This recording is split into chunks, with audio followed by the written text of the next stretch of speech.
Hello and welcome back to Morning Cup of Controversy.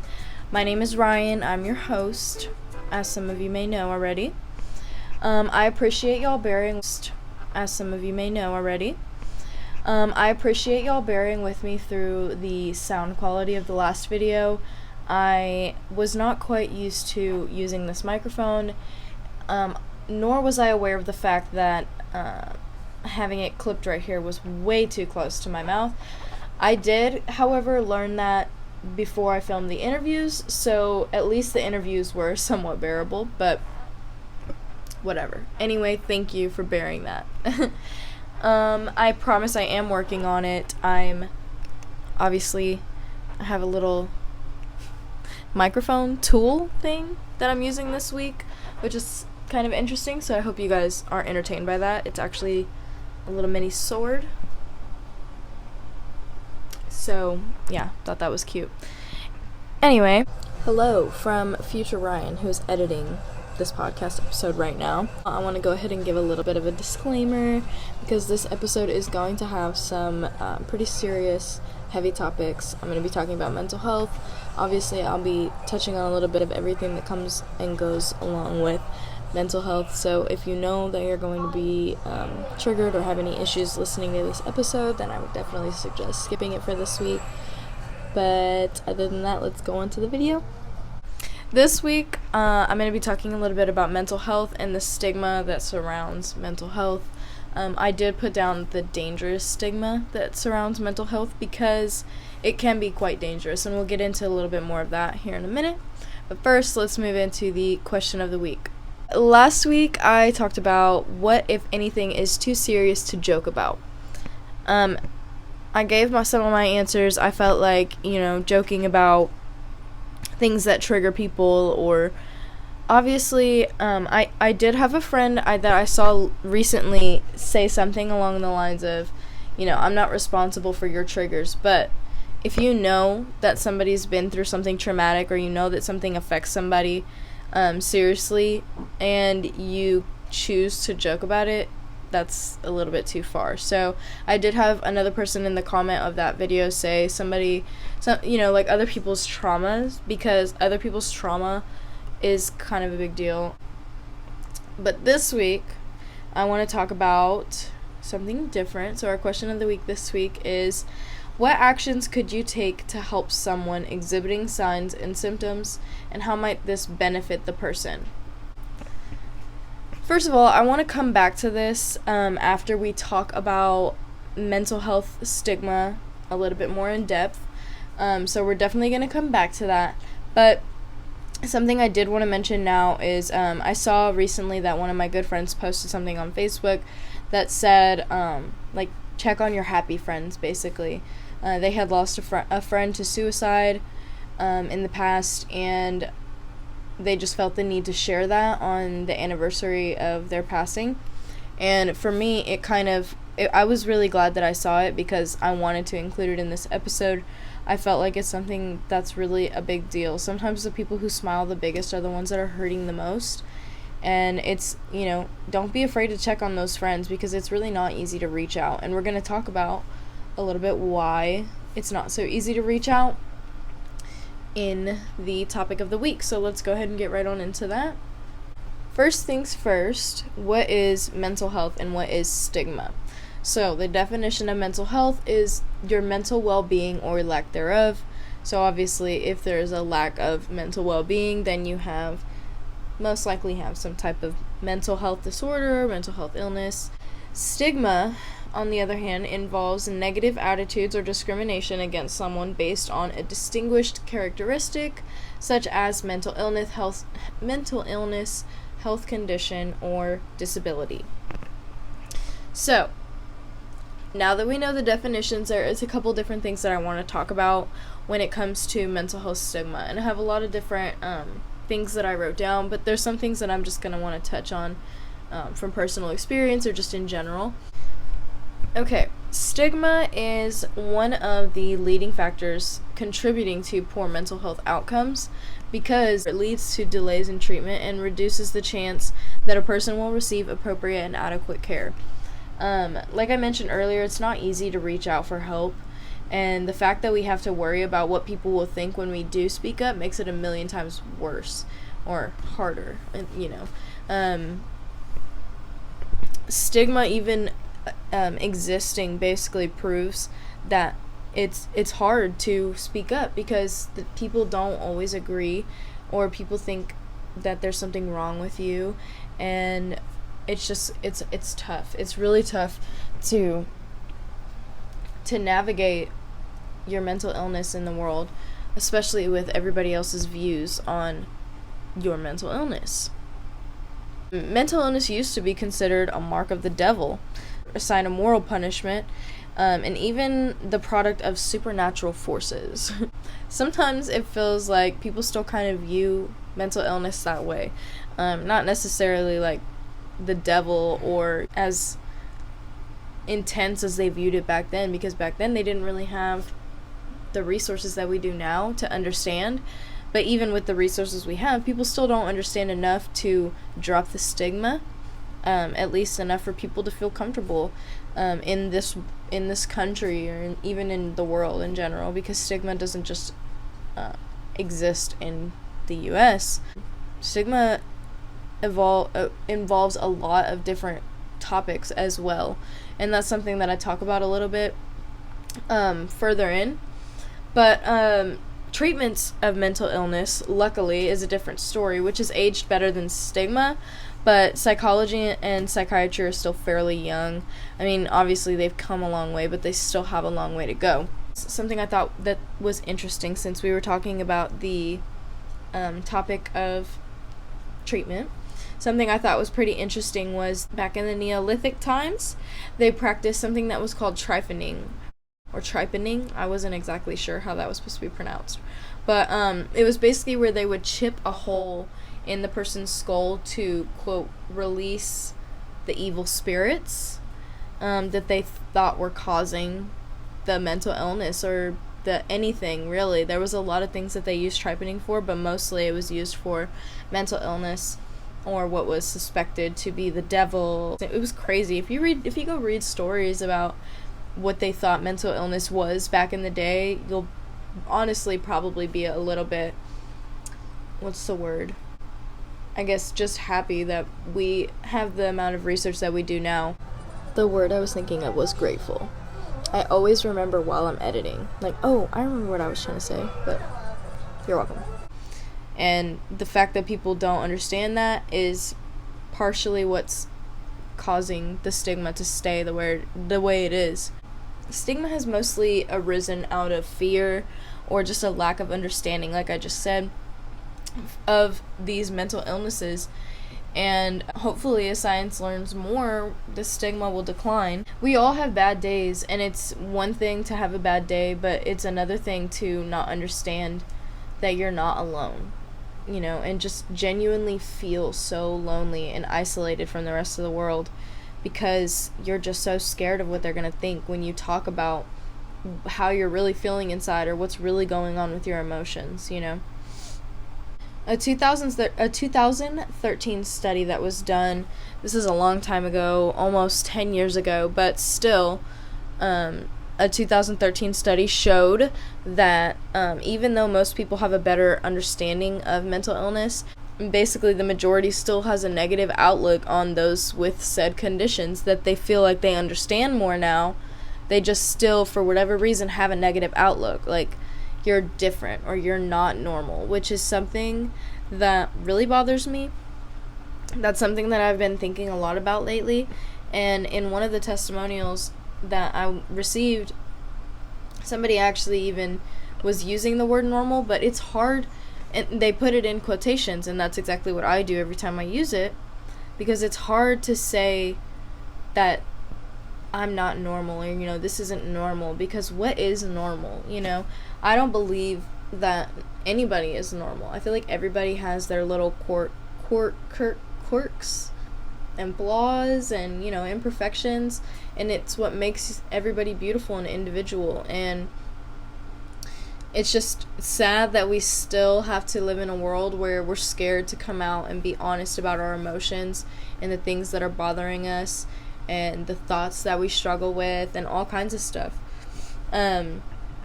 Social stigma is prejudiced attitudes from others, and self-perceived stigma involves internalized stigma, obviously.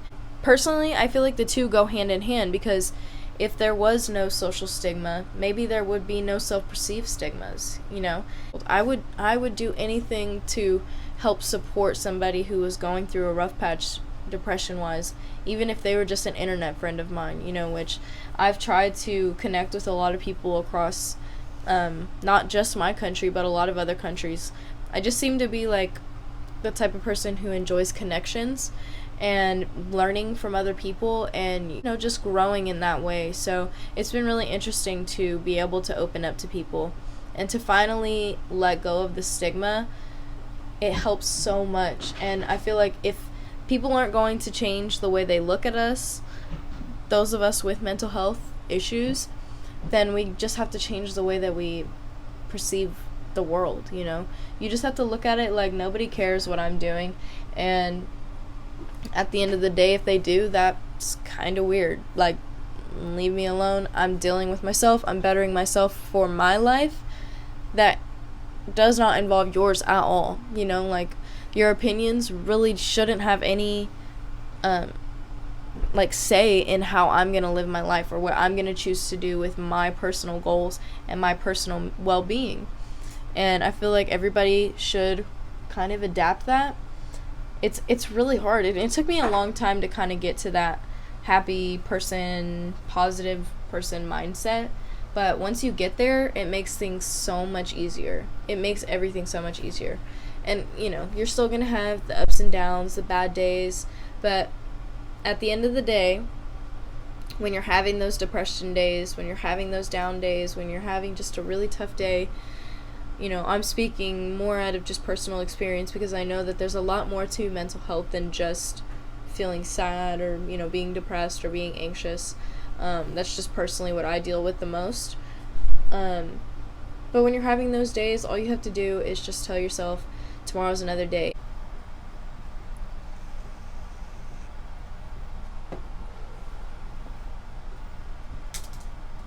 My dog decided to join me for a second, but then he left. So, we're going to move on to some of the impacts of stigma.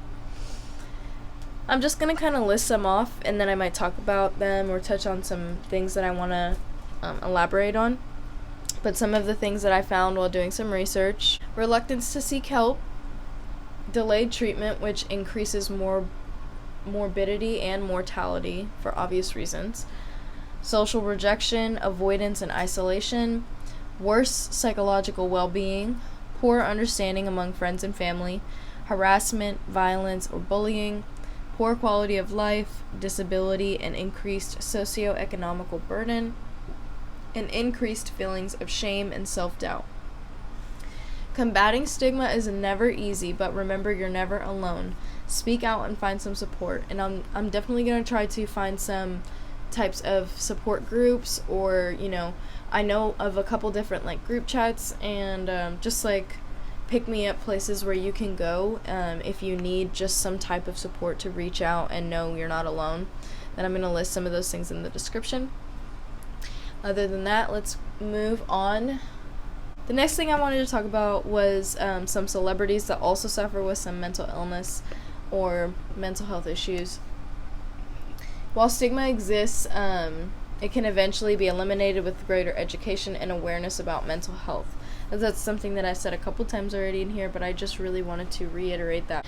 So Heads Together is a mental health campaign led by the Royal Foundation in partnership with Young Minds and 7 other charities. It aims to challenge mental health stigma and change how it's perceived. The Royal said, "Since we launched Heads Together, we have seen time and time again that shattering stigma starts with a simple conversation." And this is something that I've been trying to revolve most of my episodes around. Not so much the ones that are already out, but this one and the coming few. Also, stigma can apply to so many different conversations, because anything that's controversial could technically, you could find a stigma around that controversial topic. And controversy is what my whole podcast is about. So stigma it is, because I feel like that's the best way that I can help spread a good message with the podcast, is to try to have the conversations that we need to be having as a generation and society to work on these different issues. And not just mental health, but there's a lot of other things that I feel like could use some conversation, and we're going to get to those in the next couple weeks. But a quote from Prince William says, "Our vision to create a society that treats mental health like physical health as something to be nurtured needs your help." And that right there is another reason why I want to help try to start those conversations with my listeners, and have my listeners start those conversations with the people in their lives, because one person who listens to this going to their mom or their dad or their sister or their brother or their best friend and asking them how they've been lately and just checking in on their mental health could start a revolution. Just one person. And so imagine 5 people, 10 people, 20 people, 30 people who listen to this podcast going and starting those conversations with their friends and with their family. And that's just different communities that we're affecting in a good way, so we want that for this podcast. We want that for my community. So moving forward, I wanted to touch on a couple different celebrities that openly struggle with mental health. So first I have Chrissy Teigen, who talks about postpartum depression a lot that she struggled with. Next, I have Demi Lovato, who is also very open about their bipolar disorder. Steve Young, apparently he was an NFL Hall of Famer, so for the guys out there who are athletic and, struggle with talking about your mental health because it's not something that manly men do, in society, that's another stigma that I want to try to help break. I didn't even say what he struggles with, but it's social anxiety, and that one's pretty tough. I don't have social anxiety per se, but I definitely struggle with severe anxiety. That is one of my diagnoses, so there's that. We also have Michael Phelps. He struggles with ADHD, and if you don't know who Michael Phelps is, he is an Olympic swimmer. And I also have Dan Reynolds, who is in the band Imagine Dragons. He suffers with clinical depression.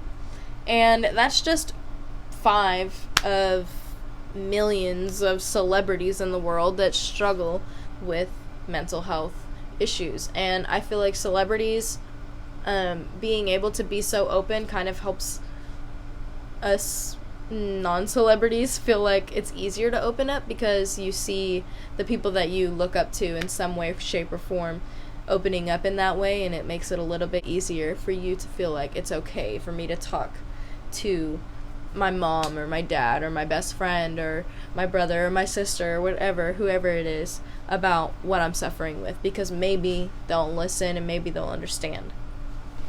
So the last thing I wanted to touch on before we get into the testimonials is that stigma hurts everyone in society, and it allows everyone the potential to hurt their family and friends who struggle with mental disorders. Imagine you have a best friend who, for whatever reason, just thinks that you're faking your depression. Imagine how tough that would be to live with, Like, the person who I feel like I need to rely on the most right now just doesn't want to accept me for who I am and just help me get better. So we definitely need to work as a society as a whole, and even just as the Morning Cup of Controversy community, to start sparking those conversations with our friends and family and just people in your life. And you'll be amazed at what will come out of those people's mouths, honestly, because this podcast has done a lot for me. And one of my favorite things that it's done is given me the opportunity to have these open conversations with some of my closest friends and just really see their true, beliefs and opinions on certain things. And it's not ruined a single friendship, even though me and some people may disagree on certain things. It's not ruined a single friendship, because it just shows me that I'm able to open up with these people, and I've chosen some of the right people to be around me because they're able to accept my opinion and move on, and we can agree to disagree. And obviously mental health isn't something that we can agree to disagree about, but It's more just an overall idea of breaking stigma on different things, different topics, and just things that you just don't feel like you can have conversations about in your daily life that you really can. And it's hard, but you just have to do it. You have to initiate it, and it might be awkward at first. Like, it's weird when you're at the bar with your friends and then you just start talking about your opinions on abortion or your opinions on the death penalty or random stuff like that, super deep controversial stuff, but it's interesting to know what your friends think. And it's also really interesting whenever you can disagree on one of those topics and then continue to take shots and have fun at the bar, so try it one day and just see how different your friends' opinions are, your really good friends' opinions are from what you think. The industry is also working on people first language, and an example of that is she has depression, not she's depressed, because it puts the person first and says that you have a diagnosis, not you are your diagnosis. It's tough for some people with mental illness to understand that your diagnosis is not who you are, it's just a part of you, and it's like a extra piece in your baggage, it's not the whole skin that you're wearing, and you don't have to be that diagnosis. You can have something and not be it.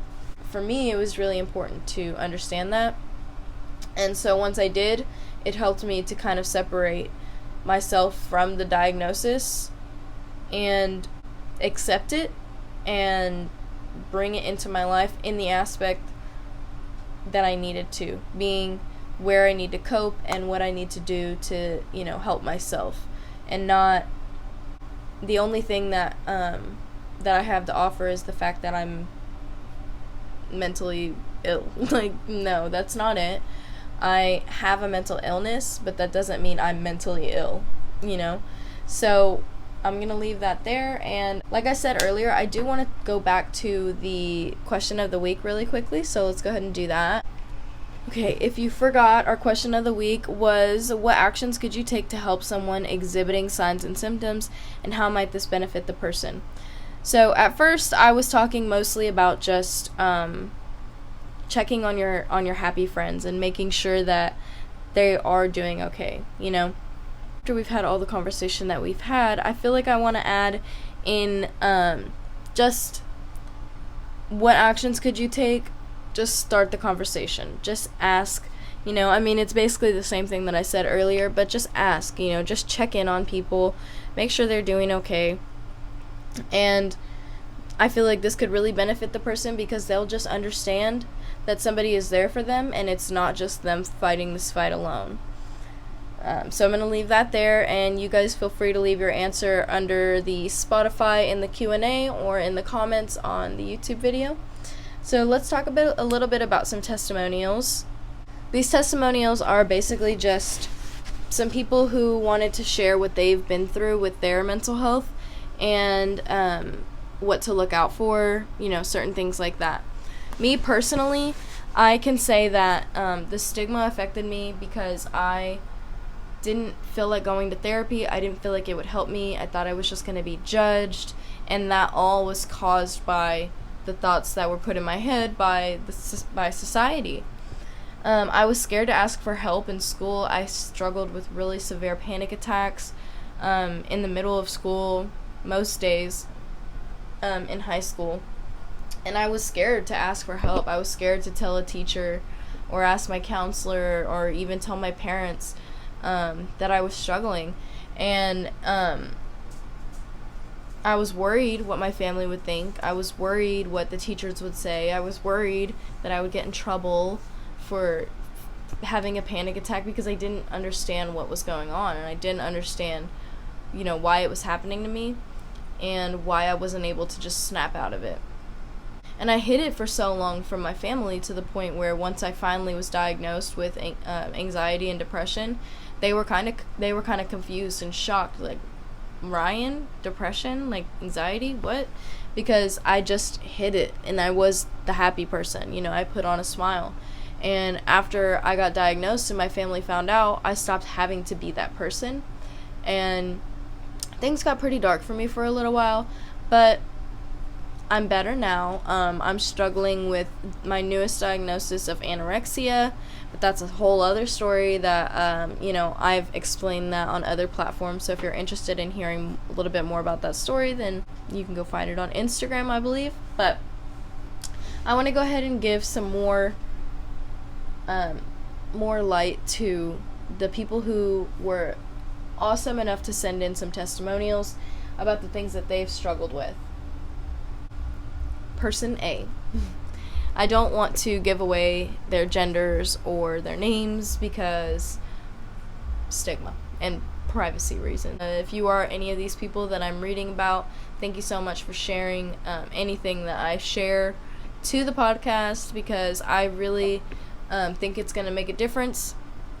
I think that people hearing that others suffer and others are going through the same things that you are, it helps you feel that it's okay to open up and to go seek help. It's never a bad thing to seek help. So person A. This person struggles with OCD, ADHD, and was recently diagnosed with autism. However, they felt the diagnosis was delayed mainly due to the fact that it was continuously labeled depression over the years. Over those years, they spent lots of money on seeing different doctors and therapists trying to understand what was going on. Not being diagnosed with autism until the age of 22 was definitely tough, and that was a direct quote from the person. After having a more in-depth conversation with this person, I learned that it was not so much difficult to cope with the diagnosis and more so just trying to figure out how to adjust their day-to-day life. This is a quote. It was exhausting how underrepresented mental health issues were. Something else that person A wanted me to address was TikTok diagnosis, which, to be more vague, is self-diagnosis. I feel like it's okay to self-diagnose in certain instances and to a certain degree. You can't self-diagnose yourself to the point where you're going to say, oh, I need to be on this medication, and you're going to go searching for the doctor to give you that medication. But if, you feel like you're struggling day to day and you kind of have an idea of what's going on, then I feel like it's okay to, look up your symptoms and see, oh, well, a lot of my symptoms are matching OCD, or a lot of my symptoms are matching bipolar. In that case, I would suggest that you go to a professional and take that information to them. It's totally okay for you to go to your psychiatrist or your therapist and say, I don't know, I was just a little bit interested in finding out what my symptoms could possibly be, and when I looked it up, I found this, that, and that, and what do you think? Get a professional opinion, and sometimes your self-diagnosis ends up being correct.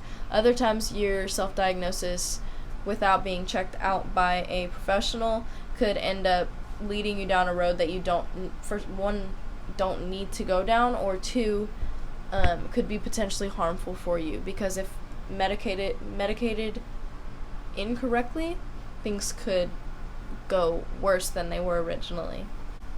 Okay, person B. This one is a little bit longer. They kind of wrote notes for me, so I'm going to go ahead and read that for you guys. I'm 25 years old and I've been struggling with mental health my whole life.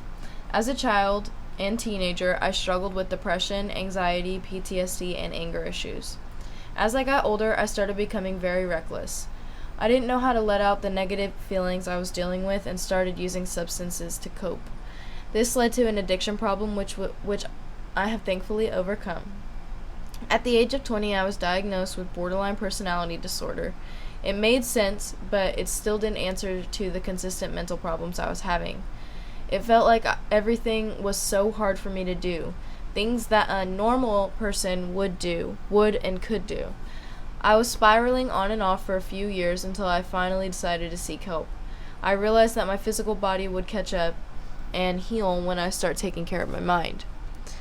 In spring 2022, I was finally diagnosed with ADHD and autism and bipolar 2. For the first time in life, I understood why I react like I do, and it makes sense. I am medicated and honestly surprised it took me this long to take control of my mental health to save myself. I have found a new zest for life. That made me smile when I read it and when I typed it. It was so cute. I found a new zest for life after being properly medicated, and though I still struggle, I ignore the stigma around medication and mental illness because I finally feel free. Another stigma around autism, people think that since they perceive me as normal that I'm not autistic. I'm going to put quotes around normal again. People think that since they perceive me as normal that I'm not autistic, but this is something that I have struggled with since childhood. Just because I come off as high functioning or look normal doesn't mean it's just as hard. In fact, I get written off as being autistic because I have learned to mask so well over the years. Being medicated and going to therapy and psychiatrist appointments have helped me figure out how to navigate a healthier way, and reaching out for help shouldn't be stigmatized. Getting help was the best thing. Getting help has been the best thing for me. Thank you so much, Person B, for sharing. I'm sorry that I butchered a couple of the sentences. I just have been talking a lot. This is quite a bit of talking for me. But I do really appreciate you coming out and sharing that story with us, and I hope that it helps somebody else to realize that getting help could really just be the one thing that you need for yourself, or reaching out to that one more psychiatrist or that one more therapist could get you the diagnosis that actually saves you and actually helps you finally understand why you are the way you are, why you think the way you think, and help you understand that it's okay to be that way, and there is no such thing as normal. And so people need to stop saying that we're not normal just because we have mental illness, because at the end of the day, you're probably not normal either, to the person who's saying I'm not. Let's go ahead and move on to Person C. So Person C, there goes my water. So Person C, I had a little bit of a conversation with, and I just took some bits and pieces from that conversation that I felt they could share. Obviously, I got their permission before I did this, but I'm also not sharing their gender or name, so don't worry. Quote, "The worst part is when they say it could be worse. I've never been able to talk about my depression without someone saying that." End quote. Quote, "We should understand that it doesn't have to be worse for us to feel bad. And it's not a competition. We all live our own lives. And at the end of the day, there's not much we can do to help others compared to what we can do to help ourselves. So if you're so focused on other people in the world are doing worse, or other people in the world have it worse, then you're never going to be able to make your situation better. Like I said, not much that you can do for that person who's struggling across the world, but maybe one day you can if you work to get yourself to a better place, So I feel like don't make me feel bad because I'm doing the work I need to do for me, and I'm not worried about what's going on in the rest of the world, because you can still care about what's going on in the world and be an empath and care about other people's feelings and still work on yourself and care about your mental health and put yourself first. So I don't like the way that people talk like that, because I've definitely heard both of those things too before. Another quote from Person C says, "I feel like we need to aim our focus on antidepressants. It's so hard to find things that work, and when we do, people want to judge you and say you'll be on them forever. Duh, I want to feel stable, and they make me feel stable. I wish more people understood that." Something that I wanted to add is that lots of people take medicine every day for medical issues, and just like Prince William said, we need to treat mental health just like we do physical health, as something to be nurtured. And if taking medication to stabilize your emotions or just your daily routine, if that's what you need, then why are we putting people down for it? Why are we making people feel bad for it? Because somebody who has diabetes is going to have to do their regimen every single day for the rest of their lives to make sure that they're healthy and that they're able to get through their day. And somebody with heart problems is going to have to take their medication every single day to make sure that their heart doesn't give out on them. And it's very, very, very similar for people with mental illness. A lot of people with lots of different mental illness need lots of different medications to help keep them stabilized. And yes, some people do abuse them. Some people don't need them. Me personally, I'm not a medication person, but other people can't live without it. Other people cannot keep their emotions stable without it. And so, who am I to judge the next person that needs to be on antidepressants when, for me personally, I just haven't found the right medication that's helping with my anxiety and that will also work with the rest of my bodily functions, you know? So it's all super personal, and at the end of the day, so many people are taking medicine that why do you care? That, like, me personally, it doesn't affect me too much with and without. I'm, you know, still anxious, but I can get by a little bit better than I can when I know I'm relying on medication. So it's really a different story for everybody. And the stigma around medication is really, really tough because, like I said, some people need it, some people don't. So that one's a really tough one. Let's go ahead and move on to the quote of the week. We're going to go ahead and end the mental health talk right there. I do have some quotes that involve mental health, however, because I felt like it was necessary for this episode. So I have two. First, mental health is more than the presence and absence of emotional state. And that was from Corey Keyes.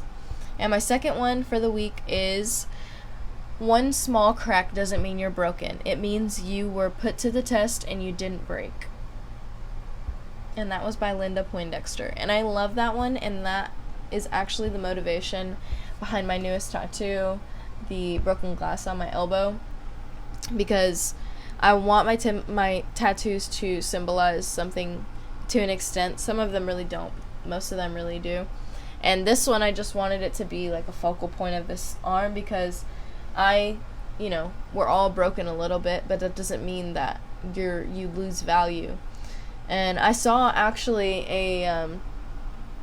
it was a preacher, I think. He was doing something and he called somebody up from the audience and said, "Do you want this $20 bill?" And they said yes. And then he crumbled it up in his hand and said, "You still want it?" And she said yes. And then he threw it on the ground, and he said, "You still want it?" And she said yes. And then he picked it up and he crumbled it up in his hand and he threw it across the room, and he picked it up and he threw it across the room again, and he said, "You still want it?"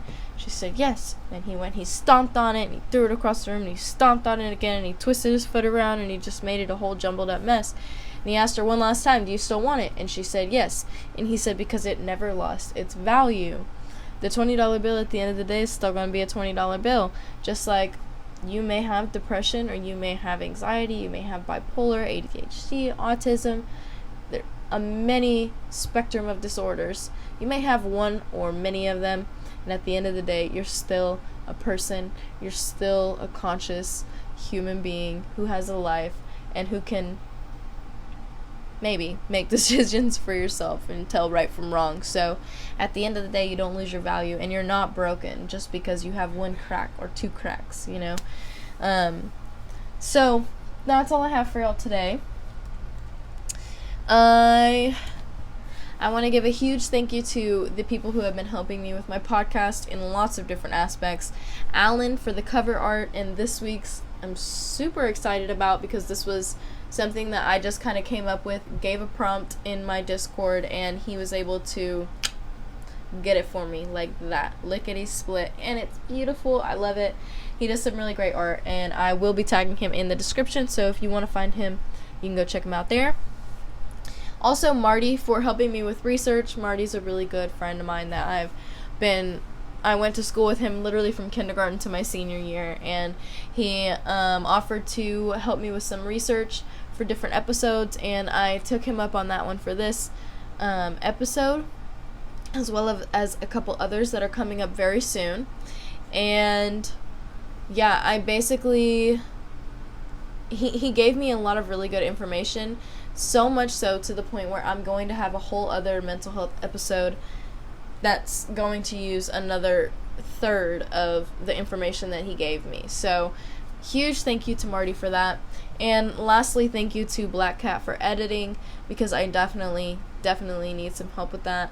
I think that my first video turned out pretty decent, other than the sound quality and just like some choppy bits. I think it turned out pretty decent, but I really appreciate Black Cat for editing this video and however many of the rest of the videos that he edits. I will be giving him a shout out for every video that he's a part of, so thank you so much for that.